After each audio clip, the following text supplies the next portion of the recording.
Of course, it's a right to employment which is on the margin of sort of life and death, right? But this is something which, so if there is no need for it, nobody will come for it, so it's okay. So, but in terms of creating jobs, etc., it's a huge challenge, and we don't really have anything inside.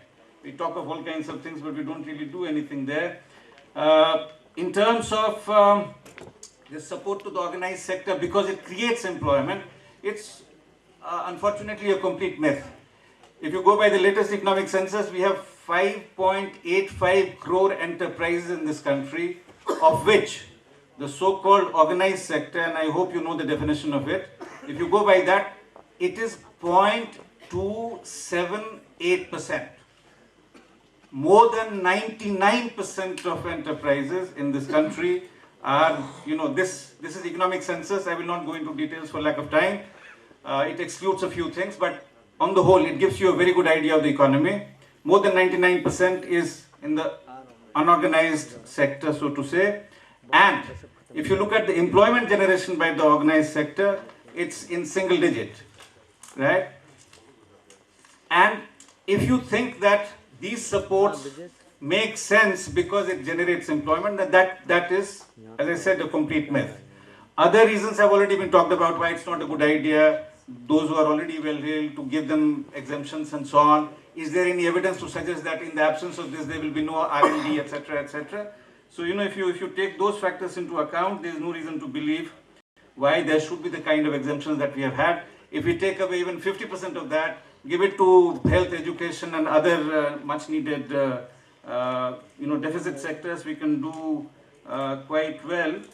And in terms of autonomy versus centralization, this is a contradiction which has been going on all through. It's not the case that government really wants to give autonomy. And I have a slight disagreement with Yogendra on, ranking. I don't think those babus sitting in whichever of these offices should be doing ranking in this country, right? Because half the time, more than half the time, most of the time, they have their own agenda, right? If they had their way, JNU would be at the bottom of the list, okay? So, this whole business of ranking by a highly kind of suspect agency is something which I am certainly not in favor of. Let the society rank. Society ranks all these institutions in any case, right? And if autonomy is a good idea, again, you really have to, this is a complex question, how do we go about it, etc., because in the name of autonomy, sometimes we can simply abandon them, right? So there are some of those issues which we will need to keep in mind. My final sort of remark as regards what might happen in terms of expenditure next year, in the coming financial year. You see, I am extremely skeptical of revenue projections, right?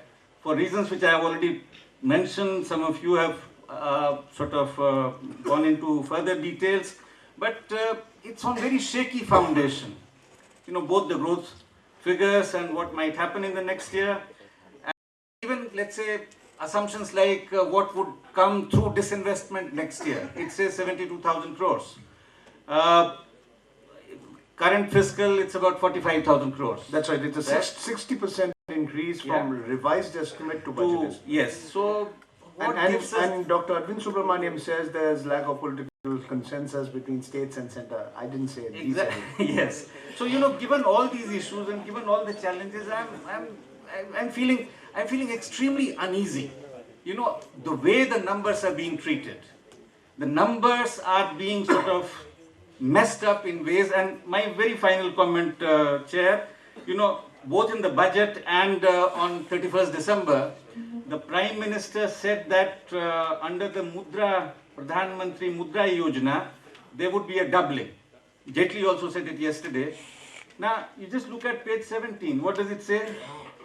The figures are revised for 2016-17, 2135, and BE for 17-18, it is 1040. Yeah. Now, just imagine, there's a much publicized figure, and, sort of in the mini budget on 31st December, we started with this. Jaitley repeats it. Now, is this how we should be treating the numbers? And this is just one example of the number that I'm giving you. There are lots of other numbers that if you start looking at that, you start feeling very, very uneasy. But I think you should put a research assistant on all this. Thank you. Maybe he can also put a research assistant to tell us why there was no mention of a bullet. The removal of the distinction plan and non-plan. It so happened I was part of the committee which is requests who have been involved in Yojana Bhavan. We are the Yojana Bhavan Narangi. You know the origin of that. There was an article once about planning commission which said planning commission mandarins are saying this. There was a parliament question and it had to be translated into Hindi. And it came back, Yojana Ayog ki Narangi. So after that I always call myself Yojana Ayog ki Narangi. But okay, sorry, the reason for that particular thing was that there was a certain difficulty in the way in which the states could handle. If we built a school, a new school, the cost of that school and the cost of that teacher was part of the plan. But the salaries of the teacher in existing schools and its maintenance was not part of the plan. It was part of the non-plan which had to be covered by the Finance Commission. Whereas the other thing was covered by a Planning Commission. And it was leading to a lot of distortion. New roads would be built, old roads would not be maintained. It was necessary to encourage and integrate it. It took a long time to get to this point because of our distinction in our system of devolution between what were called Finance Commission grants and Planning Commission grants. But finally, this was incidentally a proposal under a committee under Rangarajan under the previous government. It has just been implemented now. And I would not read any deep message there about wanting to abolish planning or any such thing. The problems of planning began much earlier, not now, when it started losing sight of what its real purpose was. Let me not get into more on that, but on just one question, the UBI question. I think we need, if UBI and what the survey has said about UBI leads us to think about how we should be looking at subsidies, it will be useful. I think I quite disagree with Ratin on this. There is, in a country like ours, a fully justified case for government intervention in support of people. And I would pick two things as the basis for that. Vulnerability and injustice. That it is perfectly justified for governments to step in to protect people against vulnerability. One of the things I have always felt very strongly about is, for instance, the vulnerability of families suffers. When a family member comes into a serious illness, cancer, heart disease or something. There's a study in Kerala which actually shows that families which face this type of health crisis slip into 84% of them slipped into poverty. And I think it's perfectly right for a government to support people against vulnerability. There are other types of vulnerability. This should be one basic ground on which we say we will support people for this and this reason, and the other reason is injustice.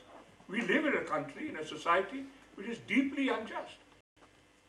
Forgive me if I say this, but Hinduism is the only religion in the world which says you're not born equal. That you're born with a debit balance or a credit balance. And we live in a deeply divided and unequal society. And I think we have to accept the issue that you cannot have a democracy with persistent injustice. So I think this is something where you have to have public intervention for these purposes. So I would say that if the UBI encourages thinking about subsidies as things which address vulnerability and injustice, then I think we may get somewhere. What I would end with, however, is UBI does not do that. A universal basic income does not address vulnerability, does not address injustice. The very word universal indicates that. There are other reasons. I think, for instance, in India, we actually have priorities for the provision of merit goods, like immunization.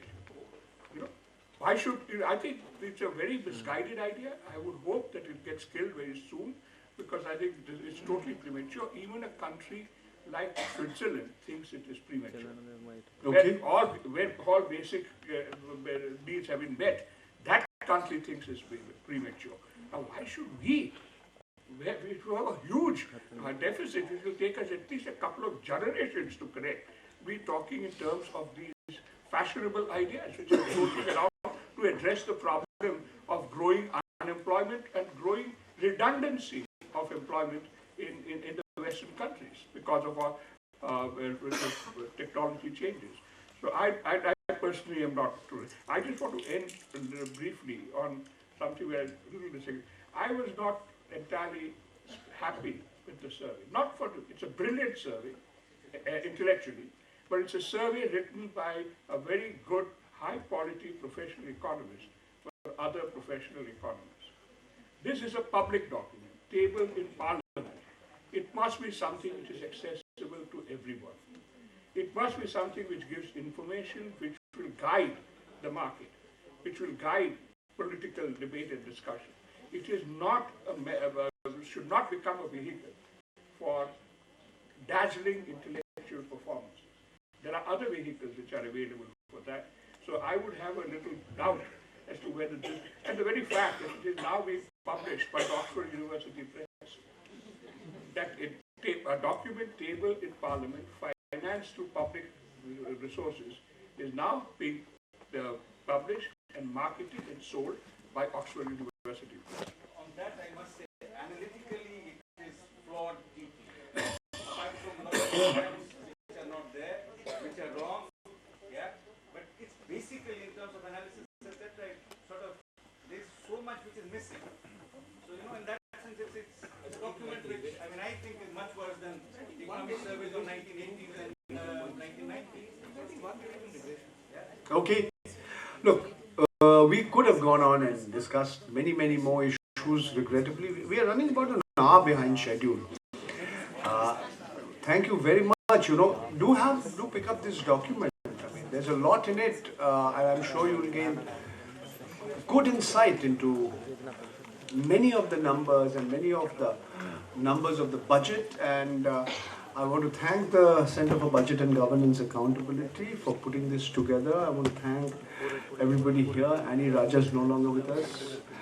Praveen Jha, Dr. Nitin Desai, Yogendra Yadav, Pratin Roy, Renu, and of course Ashutosh. And if I've goofed up on both describing the NIPFP and Mr. Ashutosh's professional qualifications, I hope they will forgive me. Thank you.